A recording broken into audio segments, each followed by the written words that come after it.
There's been a burning question regarding Ethereum from the space, and it has been posed once, more than once, so many times. Would Ethereum succeed if it was launching today, considering the competition around it and how other newer blockchain classes or newer blockchains, they call them third generation blockchains, are doing what Ethereum is doing, but better, faster, and they do have advanced or more advanced technology or superior technology? Would Ethereum succeed today? Let's have that. In this video, we are going to provide you with that hypothetical analysis. Maybe that will lay the ground for more discussions around this subject, and that will also determine where Ethereum goes from here. I hope so. But before I jump into this video, guys, please know that I am not a financial advisor. I'm just some dude on the internet who loves creating crypto content. When what I'm sharing with you today is not financial advice, just for educational as well as entertainment purposes. On this channel, as you can tell, some of the content we bring you guys, it's unique to this channel. You won't find it anywhere else. So if you are not subscribed, please consider subscribing to our channel. But for those from the UK, this content we produce on this channel is not targeted at UK audiences for the sole reason that the authorities do deem anything crypto related be extremely risky and they are trying to protect you. That said, from those from the rest of the world, guys, welcome to SageValue.tv, a channel that brings you non-conventional content that you probably won't find anywhere else. And it's good educational content as well. It gives you the tools to navigate this complex ecosystem. And if you're not subscribed, please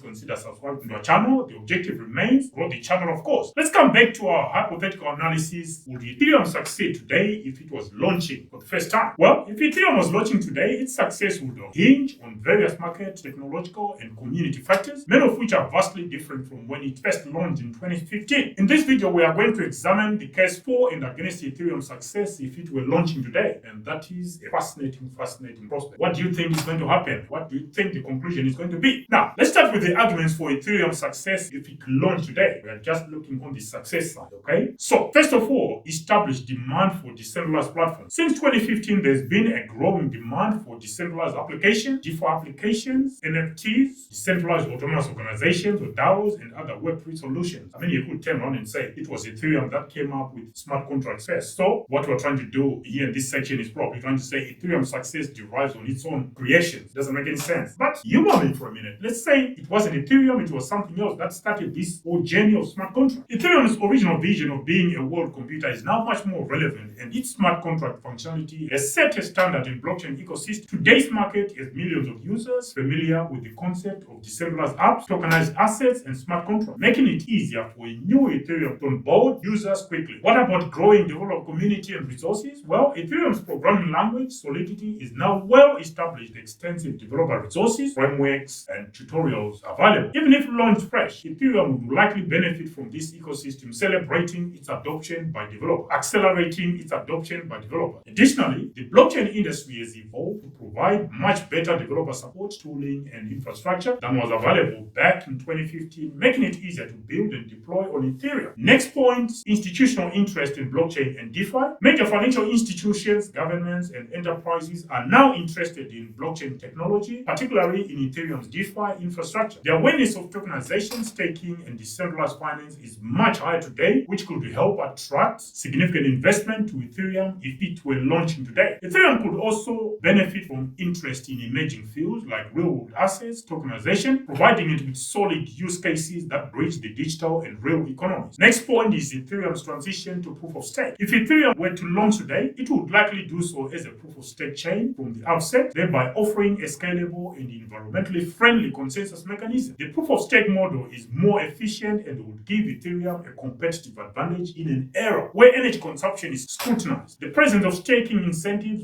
would enable broad user base to participate in network security, potentially increasing adoption. The final point supporting Ethereum's success if it were launching today is around interoperability with existing blockchains. Today, interoperability tools like bridges and cross-chain protocols are well developed, enabling Ethereum to integrate with other blockchains more easily. Ethereum could establish itself as a central platform within a multi-chain ecosystem, thereby collaborating with layer 2 solutions and other blockchains rather than competing directly. So that was the case for Ethereum succeeding succeeding if it were launching today. Now, let's look at the arguments against Ethereum's success if it were launching today. First off, we got intense competition within the smart contract space. In today's world, Ethereum would face fierce competition from other layer ones such as Solana, Cardano, Binance Smart Chain, Avalanche, and so forth. We also got emerging technologies like Sui and Aptos. These platforms have refined their technology, marketing strategies, and ecosystems, offering low transaction fees and faster speeds. Newer blockchains that support smart contracts often focus on faster block times and lower fees. A fresh Ethereum would likely struggle to compete with a substantial upgrade or differentiated value. The next point to mention against Ethereum's success if it was launching today as it is, scalability and gas fees. One of the primary criticisms of Ethereum has been its scalability limitations and high gas fees during periods of congestion. While Ethereum's layer 2 scaling solutions such as Optimism, Arbitrum, Scroll, and many others ZK rollups, while they mitigate some issues, they might not be as effective or adopted if Ethereum were new. Competing chains offer a higher throughput and more cost-effective transaction model. Ethereum would need to overcome these issues quickly or risk being overshadowed by competitors who already provide scalable solutions. Complexity and legacy code concerns. Another point to work against Ethereum if it were launching today as it is. Ethereum's architecture, largely due to its early design, carries certain legacy complexity. Competing blockchains like Solana or newer projects are designed with simplicity, speed, and efficiency in mind, which could make Ethereum less attractive to new developers. Security is a concern with Ethereum's complex infrastructure and Solidity programming language, which has been vulnerable to bugs and exploits. Newer blockchains that utilize simpler or safer programming language could have an edge on here. You got Substrate from Polkadot, you got Cardano's own Haskell and Table language they are using for smart contracts. Then you've got the Move language for Sui and Aptos, Solana with Rust, all for riches. The next point to work against Ethereum if it were launching today is the difficulty established network effect. So you could say it's maintaining its position at the moment as the king of smart contracts and is number 2 because benefited from network effects and first mover advantage. That's the point we're driving at here. So coming back to difficulty establishing network effects, much of Ethereum's success today stems from its established network effect and the first mover advantage in smart contracts and DeFi. A newly launched Ethereum today will not have these advantages and will need to compete directly against platforms with established users, projects, and liquidity. Gaining traction could be difficult without these network effects, as existing platforms already provide what Ethereum initially set out to achieve. Attracting new dApps, developers, and liquidity providers would require significant effort and incentive. Point number 5 to work against Ethereum if it were launching today, you got evolution and regulatory environment. Back in 2015, the regulatory landscape was relatively open for blockchain and cryptocurrency projects, but today, Ethereum will face a stricter and more complex regulatory environment, especially regarding DeFi, securities, AML, and KYC requirements. While Ethereum has largely avoided direct regulatory scrutiny, thanks to its decentralized launch, a new Ethereum could be more vulnerable to regulators viewing its ICO or proof-of-stake mechanisms as securities, impacting its appeal. So let's tie all this up and provide our final decision. Would Ethereum succeed today? Well, if Ethereum were to launch today, it would face both advantages and substantial challenges in a rapidly evolving blockchain landscape. Here's a likely scenario that you may want to consider if you're interested in this bet. Short-term outlook. Ethereum would likely succeed in attracting attention and investment due to the massive interest in blockchain applications, particularly for its proof-of-stake model and smart contracts functionality. Its reputation, proof-of-stake consensus mechanism, and interoperability with existing projects would enable it to establish itself within a competitive landscape. Long-term though, what's the outlook like? Ethereum would need to quickly address scalability and transaction fee challenges as well as demonstrate a distinct edge over competitors in terms of security, developer experience, and ecosystem support. Without a first mover advantage, Ethereum would need to differentiate itself meaningfully or risk being outpaced by blockchains designed for speed and efficiency. The network effect potential. Building a network effect will be more difficult without an early market lead, as existing ecosystems would have already solidified users and liquidity. Ethereum would need to offer substantial incentives to developers, users, and liquidity providers in order to compete with established layer 1s and layer 2 ecosystems. So while Ethereum could succeed if it launched today due to a favorable market environment, achieving the same level of dominance as it has today would be more challenging. Its success will depend heavily on its ability to adapt competition and technological advancements, but with a strong community and robust platform, Ethereum could still find a substantial place in the blockchain ecosystem. However, without its early advantage, Ethereum would more likely be a major player among many rather than the predominant platform it is today. That's my case. Now, I want to hear from you. What is your case for Ethereum if it were launching today? Same, not going to be used. That's not an argument. It's an argument for someone who's got a poor reasoning capacity. You need to put forward proper argument. Why you think Ethereum will not succeed today, or why you think it will still succeed today if it were launching today. I know it's a hypothetical debate, but we need to have it. Because the next question will be, if you were not going to be doing anything with Ethereum today, why the hell are you spending time on Ethereum anyway if it's not ideal? Comment on a postcard. This is FD for Safe TV signing out from the bar.